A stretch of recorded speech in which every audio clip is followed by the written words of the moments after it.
city located in the center of Ukraine, between the east and the west, and where you see very different histories and places of memories that we have visited with our group.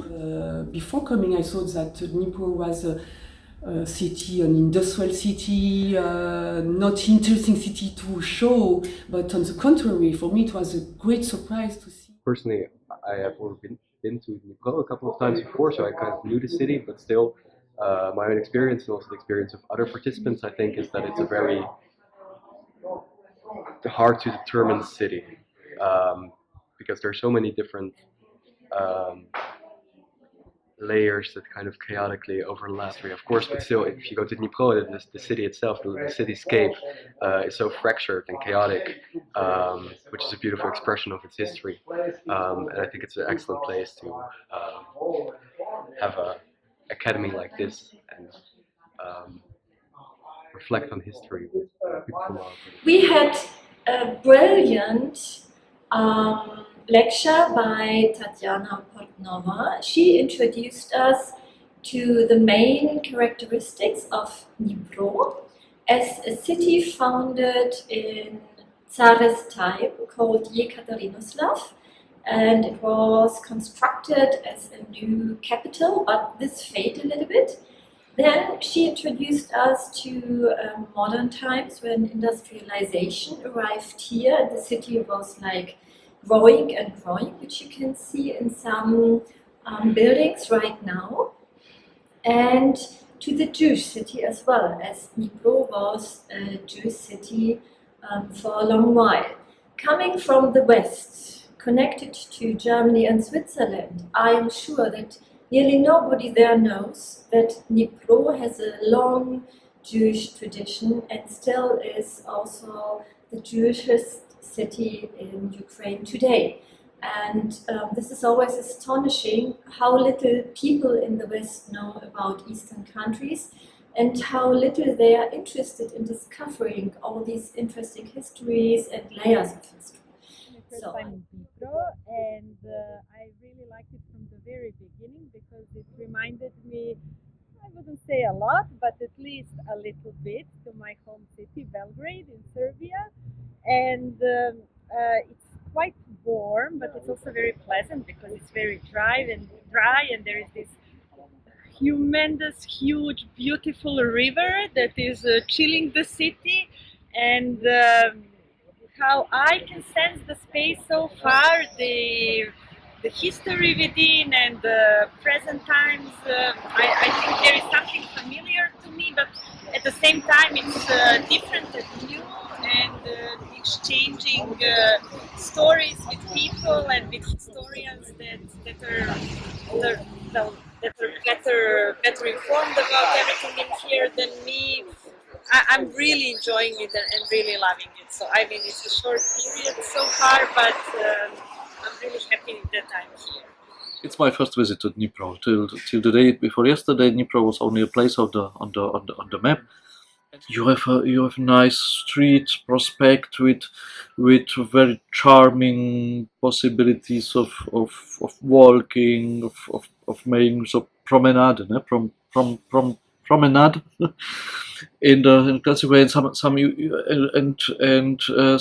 some 100 meters farther you are in complete other world. You have the remnants of the old era, the Russian era. You have the old remnants of old architecture, and you have the new buildings, not only of the Soviet era, but also the building of the last 10 or 20 years. And I must say that it makes a quite chaotic, the new architecture, the small architecture above all, makes a quite chaotic impression of the city. And then I walked on the riverbank, and there you have the impression you are somewhere in Europe, between East and Atlantic. Well, I'm happy to be here, also because it's the first time that I'm east of Kiev in Ukraine, and it's different, of course, from Western Ukraine and Kiev that I know better. And it's interesting to see the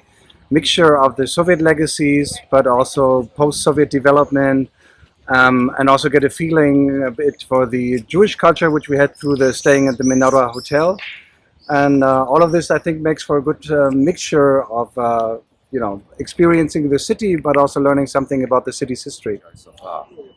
And the city, Dnipropetrovsk. First of all, I thought this is a typical post-Soviet city because there's broad, straight street, and then there's a tram and so on.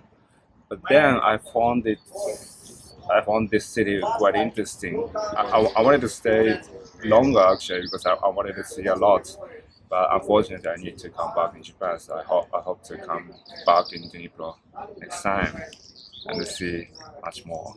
So I'm very happy to be here in Dnipro, a town where I want to go already for the last 15 years, I think, but never managed to go. And now with such a great group of people to be here is really fantastic. And first of all, I have to say that I imagined Dnipro totally otherwise. I thought it's a very industrial city, but now walking with all my friends and the students and the doctorate students and the postdocs here through Dnipro, I realized that it is a fantastic town, a very green town with a lot of trees. Town, and we've been even on top of Menorah Center, where I've seen that it is really a town around this big river, who is so big because of the electrostancia. So it's like a lake already. It's fantastic to talk to the locals. So we got so much information also about Ekaterinburg, Shishgorod, Dnipropetrovsk, all these names, Rocket Town.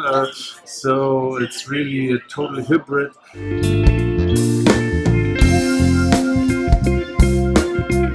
For me, it's like studying in depth in a very short time and very intense different new projects, exciting new projects from people who are highly international, highly very good educated, very good in different languages. These new generations are our future. It's wonderful.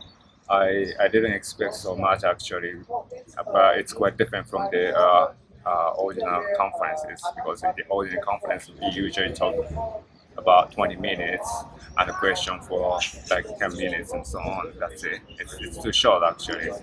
But at this summer school, we have small groups of 6 or 7 people, and we have 1 hour for one presentation. We can talk for 30 minutes, and then we can change our opinions and discuss for another 30 minutes. And I think it's great opportunity for us to improve our studies, or we can find some new aspects of the topic and so on.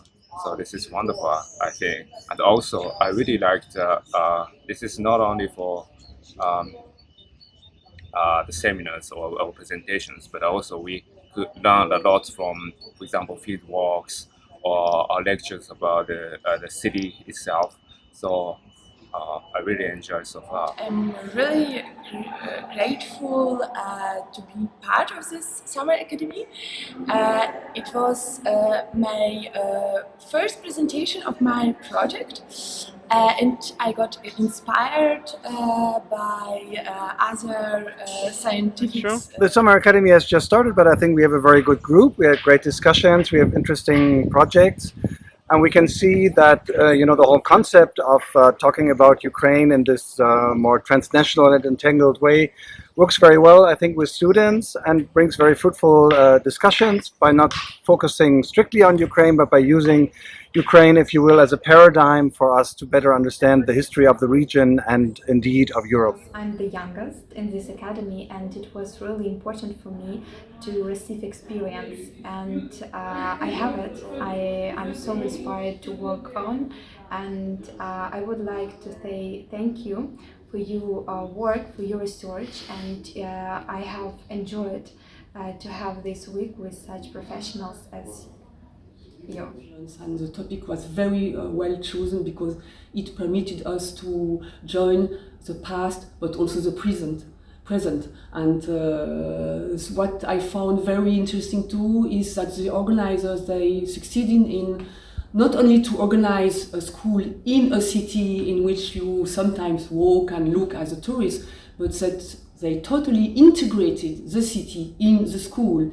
That means the excursions, field project in the city, discussions about that after, and I think it's a great success of this school. So as a scholar, and as an activist, I'm attending a lot of very different events, and I would say that this summer school is really specific in a way how it's organized. What I really like is that we have a lot of space to communicate about our research and actually also to get feedback.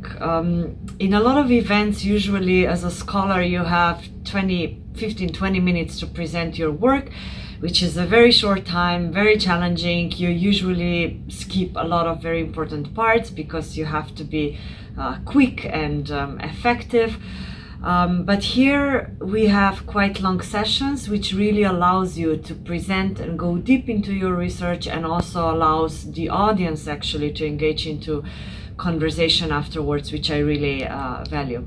Beside this, what I really value in this summer school is that we have a lot of field trips. So for us as foreigners who have been in Ukraine maybe before in some other places but never in Dnipro, I think it's very important when you talk theoretically a lot about history of one place to actually really go outside and explore this place on your own. So what I really like here is that the program is very diverse, it's very interactive.